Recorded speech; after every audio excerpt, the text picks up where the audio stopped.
पूरी साल भर कैलेंडर छानना, साल भर पंचांग छानना, मात्र का श्राद्ध केवल नवमी के दिन ही आता है। और देवी भागवत में लिखा है ये मात्र का श्राद्ध इसी दिन माता जगदम्बा जगतजननी दुर्गा भवानी प्रकट हुई थी पृथ्वी पर। मात्र का श्राद्ध, ये तुम नवरात्रियां पूछते हो, उस दिन माता जी का जन्मदिन नहीं आता, मात्र का श्राद्ध के दिन माता जी का जन्मदिन का वर्णन। मां जगतजननी दुर्गा,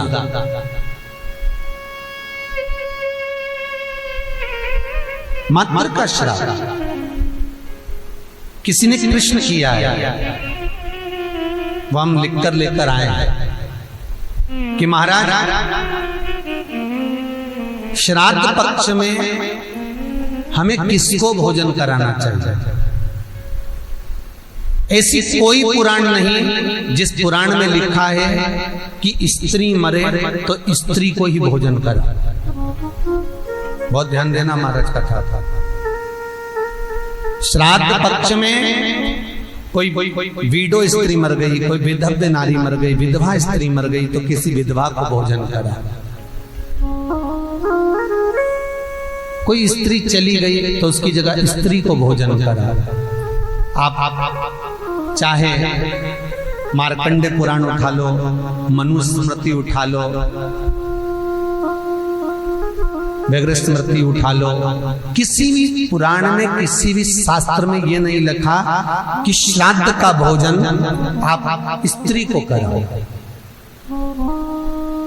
हर पुराण में एक ही बात लिखी है कि ब्राह्मण वो जो पूजन करता है, ब्राह्मण वो जो गायत्री करता हो, ब्राह्मण वो जो भगवत भजन करता हो, ब्राह्मण वो जो मंत्र का जाप करता हो, ब्राह्मण वो जो नित्य प्रति संध्या करता हो, ब्राह्मण वो जो मंत्र का स्मरण करता हो, वेद और पुराण का ज्ञाता हो, ब्राह्मण वो जो भगवान की सेवा में तल्लीन रहता हो, ब्राह्मण वो जो कंधे पर जनेऊ धारण करता हो, ब्राह्मण वो जो मस्तक पर त्रिपुंड धारण करता हो, ब्राह्मण वो जो जिसके मुख से गायत्री का नित्य प्रति स्मरण होता हो, उसको भोजन कराने का श्राद्ध में हक है। अब ये भी समझ लो कि अगर स्त्री मरी तो स्त्री के श्राद्ध में क्या स्त्री को ही भोजन कराना चाहिए? तो शिव महापुराण, गरुड़ पुराण, गर्ग संहिता, बरहा पुराण, ये सारी पुराणे वर्णन करती है कि स्त्री को आप भोजन करा रहे हो। स्त्री क्या वेद पढ़ती है? स्त्री क्या गायत्री करती है? स्त्री क्या संध्या करती है? स्त्री क्या उपासना करती है? नहीं। अगर उस स्त्री के लिए भी आपने ब्राह्मण को भोजन कराया तो भोजन करेगा तो गायत्री करेगा, संध्या करेगा, उससे उसको भाग हमारे पूर्वजों को प्राप्त होगा। इसलिए ब्राह्मण भोजन की महत्वता करते हैं।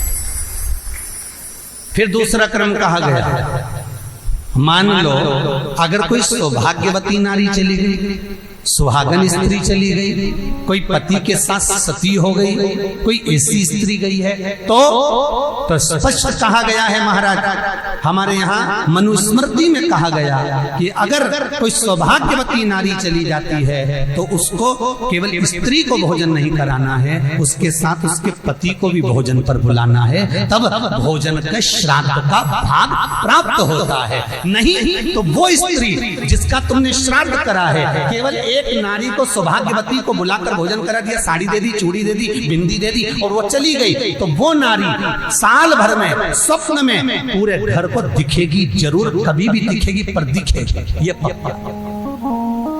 अब कहोगे महाराज हमने तो श्राद्ध में माता जी का भोजन भी कराया था, स्वागन गई थी तो हमने तो एक लेडीज को भोजन भी कराया, वो स्त्री का भोजन कराया, अकेली को भोजन कराया, उसके साथ में उसके पति को नहीं बुलाया। अगर पति आता, दोनों अखंड भाव से भोजन करते तो फिर वो स्वप्न में नहीं दिखती, आशीर्वाद देकर जाती, क्योंकि उसकी अकेली को तुमने भोजन कराया, अकेली। मनुस्मृति कहती है सुहागन स्त्री का जब श्राद्ध आता है तो उसके पति को भी जोड़े पर भोजन करने बुलाना चाहिए, अकेले नहीं। कल मात्र का श्राद्ध है। भारत की भूमि पर जितनी सुहागन स्त्रियां शांत होती हैं, जितनी कुंवारी बेटियां शांत होती हैं, जितनी भी स्त्रियां जिनकी तिथि भी याद नहीं है वो शांत हो जाती हैं। नवमी तिथि उन मातृकाओं का श्राद्ध का दिन रहता है।